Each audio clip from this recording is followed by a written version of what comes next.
kabar Sobat Sukses? Tampak makin sukses aja nih. Sobat Sukses pastinya pada jago komputer dong ya. Yang mau lebih jago lagi ya harus terus belajar. Mau nggak pada belajar komputer? Nah, itu dia yang bakal kita bahas dalam Jadi Bos episode kali ini. Karena Jadi Bos kali ini bakal mengangkat tentang usaha IT dan lembaga pendidikan komputer, yaitu Shinet Komputer, yang sekaligus membahas tentang LPK Pembangunan. Sobat Sukses ingin tahu nggak ada siapa aja di balik usaha ini? Yuk kita kenalan sama bos kita. Perkenalkan, nama saya Anang Trianggoro. Ya, kami di sini pemimpin dan owner dari CV Shinet Komputer. Ya, di mana kami bergerak di bidang IT. Ya, akan kami utarakan. Shinet itu adalah software, hardware, dan education and networking. Ya, Shinet, software, hardware, education, and networking adalah salah satu badan usaha yang bergerak di bidang komputer, khususnya software, hardware, pendidikan, dan jaringan. Nah, dari situlah pada tahun 2000 lahir Lembaga Pendidikan Komputer LPK Pembangunan. Nah, di sini kita membuka Lembaga Pendidikan Komputer Pembangunan yang bernama LPK Pembangunan. Jadi Shinet Komputer itu adalah CV ya, yang menangani software, hardware, dan education ya. Dan LPK Pembangunan itu adalah anak perusahaannya Shinet Komputer.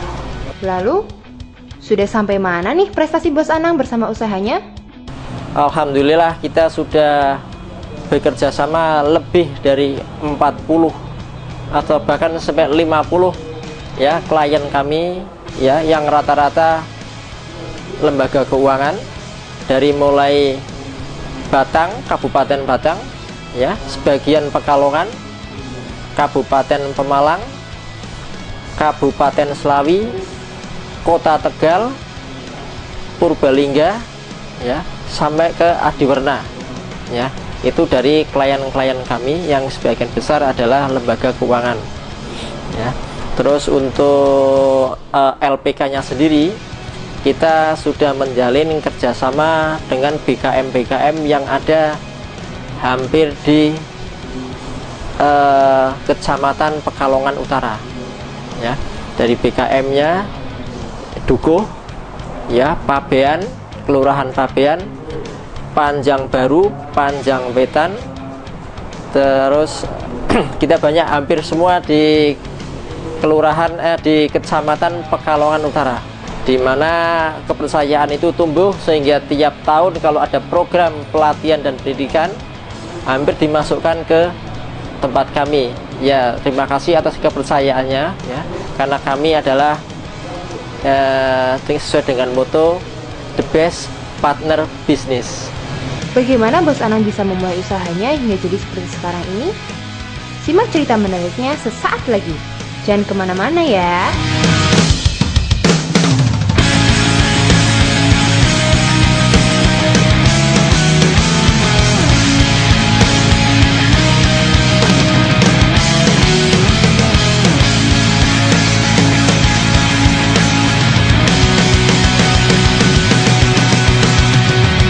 Hai guys, ini aku Fatin. Jangan lupa nonton WPI TV terus di wpitv.stimik-wp.ac.id. Oke, jangan lupa ya. WPI TV brings the world into you.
Masih bareng Bos Anang nih Sobat Sukses.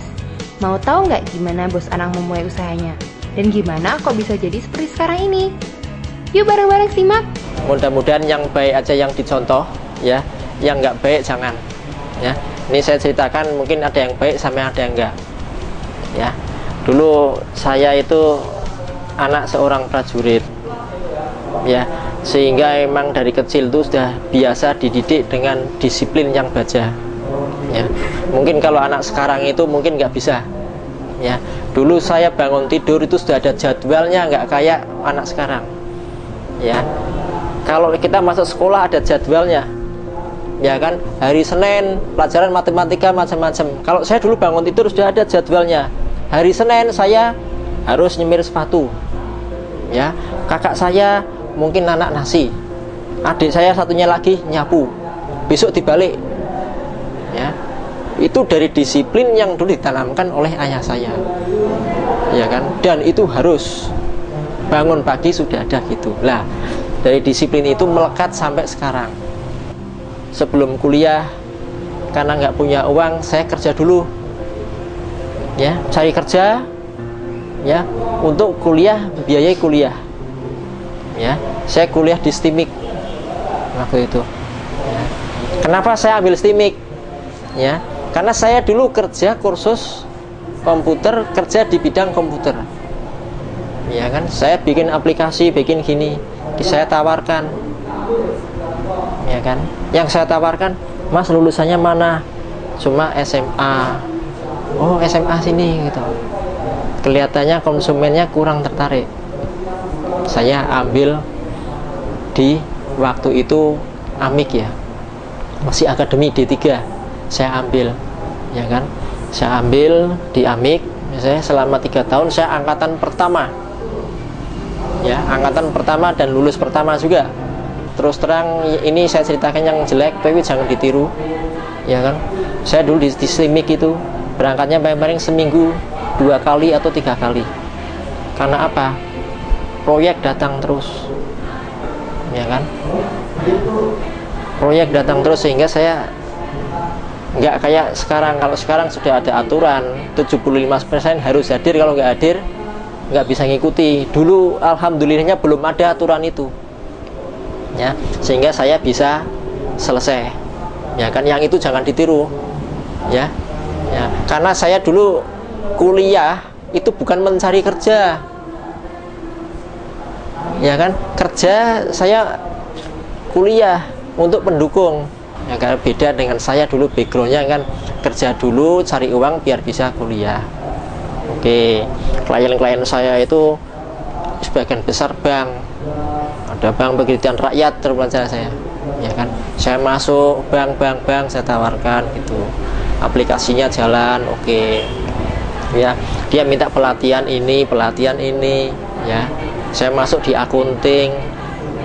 Saya itu orang buta akunting, ya kan.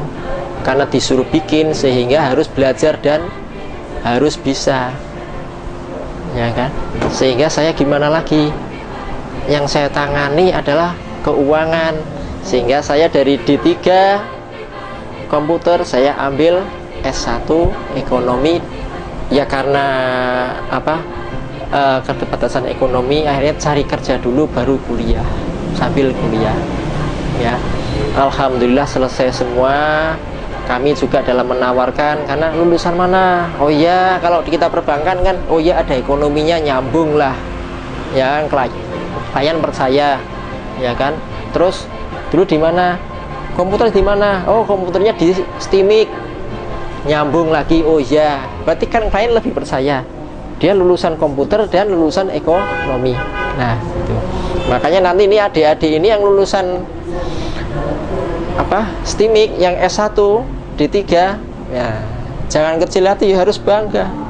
Kami terus kerja waktu itu adalah di BPR juga, di Dian Muda. Ya, kami di Dian Muda sampai mungkin 9 tahun.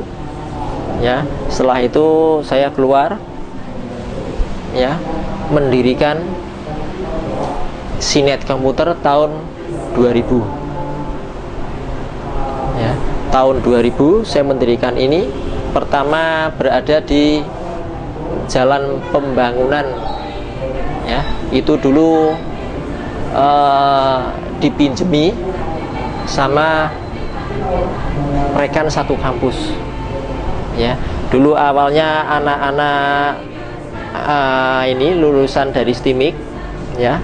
Amik dulu masih Amik D3 pada kumpul-kumpul, ya kan. Saya waktu itu masih kerja, saya nengok ke sana, Pak, biar ada kerjaan apa? Udah, ini ada komputer 2, udah dipakai, ya, untuk rental, udah gitu. Dulu iseng-iseng Mas gitu, ya kan. Terus nambah-nambah, bantu bikin TA macam-macam itu, teman-teman itu dulu banyak sekali, ya, dari teman-teman Amik itu, ya. Setelah lama-lama kok menghasilkan gini kan, saya percaya gitu, kita lihat menghasilkan, oke. Akhirnya saya bikinkan CV, ya kan. Karena kalau tidak dibikinkan seperti itu, nanti kalau besar itu repot, ya. Akhirnya saya bikinkan CV, ya kan. CV, tentu saja dengan CV kita harus ada aturan yang jelas, ya. Nggak model kayak dulu tulung menulung karena teman gini, itu sudah nggak bisa. Kalau sudah di bisnis nggak bisa. Bisnis is bisnis, teman is teman, ya, nggak bisa dicampur, ya. Sehingga saya bikinkan itu, ya. Dengan bikin itu, ya kan, kebetulan klien kami bertambah sampai 50 kantor, kita melayani sampai luar kota semua, ya. Ya alhamdulillah lah, di sini juga banyak yang dari STIMIK juga ada lulusan, ya, kita tampung di sini, ya, kerja di sini, ya. Ada yang juga sukses di sini, ya, terus dia bekerja di lain tempat lagi yang lebih sukses. Kalau Anda mau keluar dari sini, cari yang lebih bagus dari sini, ya. Kalau dia lebih bagus, saya lepas, monggo. Tapi kalau nggak bagus, jangan. Bos Anang masih punya banyak cerita, inspirasi buat kita semua. So, tetap dijadi bos ya sobat.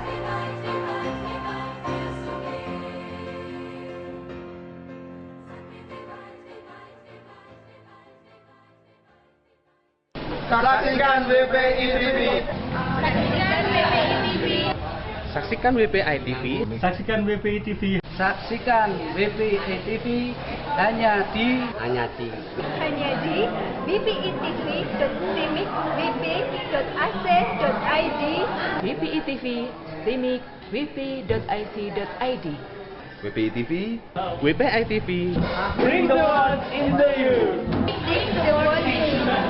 Bring the world into you.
Saya bekerja itu tidak mencari uang, terus terang, ya kan. Saya bekerja mencari ilmu, ibaratnya itu sekolah dibayar, ya, sekolah dibayar. Kalau saya, kenapa? Saya kerja disuruh apa aja, minta apa, saya lakukan, ya. Waktu itu komputer saya belum bisa beli, ya. Karena pingin bisanya saya bikin aplikasi biar selesai, saya rela kos dekat kantor. Kenapa?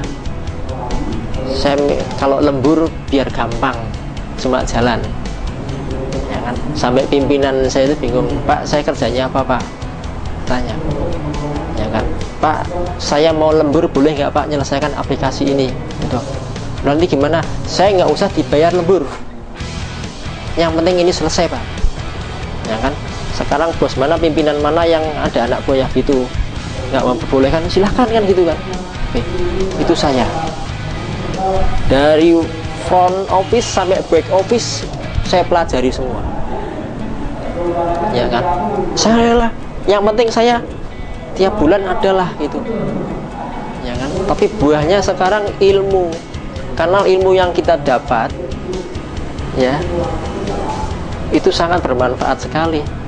Kalau kita sudah bisa, akhirnya uang yang akan mencari kita, bukan kita yang mencari uang.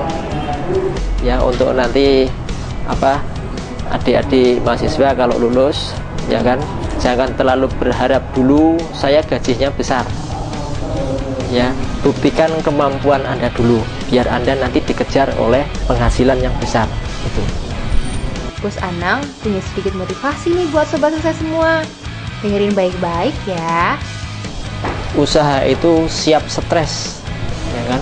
Makanya kita harus siap stres, tapi stres itu dibikin indah, ya. Karena stresnya tinggi, mesti penghasilan tinggi dan hasilnya akan lebih tinggi. Kalau orang takut stres, ya nggak usah wirausaha. Satu itu disiplin, ya, berani dan pantang menyerah.